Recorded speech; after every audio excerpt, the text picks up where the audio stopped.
पलाशभंगा शिशु विद्या मंदिर में मातृ कर्मशाला केन्दुझर जिला सदर ब्लॉक अंतर्गत पलाशभंगा पंचायत सरस्वती शिशु विद्या मंदिर पलाशभंगार शिशु बाटिका विभाग मातृ कर्मशाला अनुष्ठित हो जाए। विद्यालय संपादक श्रीजुक्त इंद्रमणि महंत सभापति अनुष्ठित होता उक्त कर्मशाला मुख्य अतिथि भाव झोपुरा संकुल प्रमुख अवसरप्राप्त ओडिया प्राध्यापक श्रीजुक्त रमाकांत प्रधान, सम्मानित अतिथि भाव सरस्वती शिशु विद्या मंदिर रिमुलीर प्रधान आचार्य श्रीजुक्त प्रदीप कुमार पति जोगदी शिशुमानंक प्रति मां मानंक भूमिका संबंध में मार्गदर्शन करते।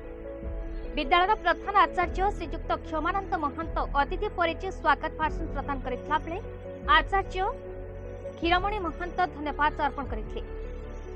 एही मातृ कर्मशाला उपस्थित थिबा 56 जन मां मानंकु नै शारीरिक अभिनय हस्तकर्म आदि कालांश अनुष्ठित होइतला। कर्मशाला शेष उपस्थित मां मानंक मध्य झोटी और संगीत चौकी प्रतियोगिता कराଯାଇ अतिथि मानंक द्वारा पुरस्कृत कराଯାଇतला। एही कार्यक्रम को शिशु बाटिका प्रमुख सुमित्रा कोटन, आचार्य मालती महंत, शुभश्री महंत, भवानी गिरी, स्वागतिका प्रधान आचार्य सुभाष नायक, पंकज बारिक आदि परिचालना करथिले।